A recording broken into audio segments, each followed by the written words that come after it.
สวัสดีค่ะสวัสดีค่ะสวัสดีค่ะเจอกันวันพระอีกแล้วค่ะที่วัด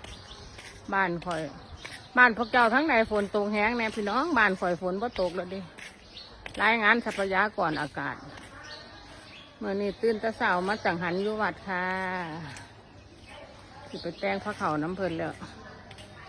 สวัสดีค่ะสวัสดีค่ะคุณงาม โอ้แสดงว่ามาตะเสาด้วยสันแม่มาตอนเช้าเขาเห็นไผวันนี้มาเห็นแล้ววันนี้คนสวยสวัสดีค่ะสวัสดีค่ะอย่าลืมมานั่นเด้อลืมยังอย่าลืมใจของอันน้ำหวานโอ้ยลืมดอกว่ามันพอดละเพราะมันพ้นลาวันลืมมันว่าไอจีย่านนั่นคนเป็นคือเจ้าของนะใครยุบอกผู้ใดสิไปซื้อกับเจ้าแล้วผู้ใดสิไปซื้อกับเจ้ามีคนซื้ออยู่สิผู้บ่มีมันก็ซื้อได้ล่ะคนนี้นั่งตรงโต๊ะนี่ถ้าว่าบ้านใดกับว่าอืดว่าอยากอยากก็กันได้ล่ะว่าได้ยินเสียขายกูมือ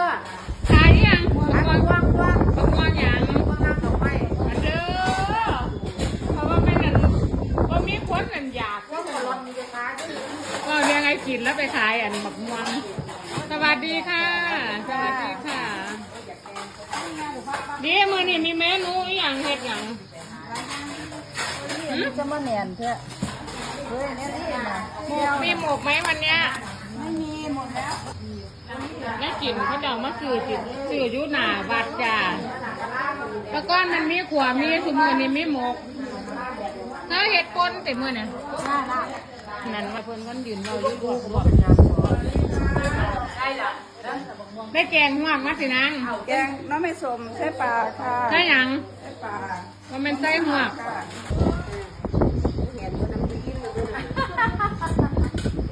เอานางจังได้เขาไปเฮ็ดตั้งจันอันมันติดแกนลายเอาเฮ็ดได้ยุติแกนได้พี่ไปปลูกแล้วล่ะอันนี้เก็บผู้งามเซาจะไปแหนแกนเบิ่งแสงขวดสวดผู้ใหญ่จังว่าหยังเป็นหยังคนละผู้จัดผู้ขนาดก็หูสิว่าจะเก็บไว้คนนี้ผู้คนตัดแต้มแม่ไปคนกะจี้นิ้วยุ่จ้าเขาก็ขนาดเขาหูหนวกเขาก็ยังอยากไล่อยู่มันอยากไล่ยักษ์ยักษ์เนี่ยเอารถอะไรนี่ยักษ์ยักษ์นี่อย่างนะรถแห่เขาไม่อยากไล่ไอ้จีนอันนี้เป็นภาพที่งดงามมากค่ะเยี่ยมเยี่ยมว่าเยี่ยมกระสร้างธรรมชาติก็ต้องใส่เกือบส่วนย่องมาใส่เกือบเทียบมาเกี่ยวอะไรไปย่างไปแล้วก็มาท้ายให้อายนะไอ้พอได้ออกคลิปวุ่นวันแตกสวดจ้าหมดไปคะยังหมดหรือยังคะยังไอ้บ่นางกดยังทั้งคุณเดี๋ยวมากันนะกันเดี๋ยวมันจะสิบอกให้กับคนจังนะขอ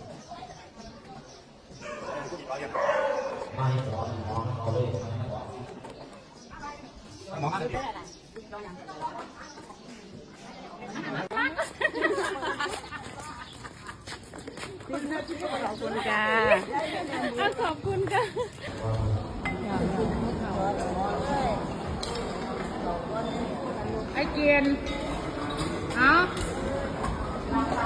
ว่าขายปักม่วงดีไม่ผู้ใดซื้อเอานะข่อยนี่เราซื้อเจ้าเดี๋ยวจะไปบอกที่แม่ป่าแล้วข่อยจะจมถ้าจะจมไม่ข่อยเดี๋ยวจ้าเพราะมันลงสาราแล้วนะคะ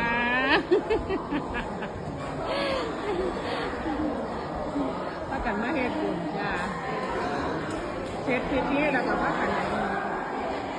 กันมาเฮ็ดอันบุญวันพระคุณล่ะผู้เขาแกสวัสดีค่ะสวัสดีนะคะผู้ใดเนี่ยก้มโก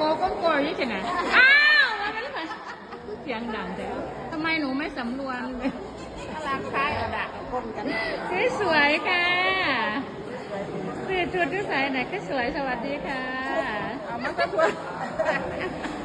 คนหุ่นประมาตรฐานกาวมาตะทัวผู้ใดให้กันเอามา สวยสวยพูดนะมาถ่ายรูป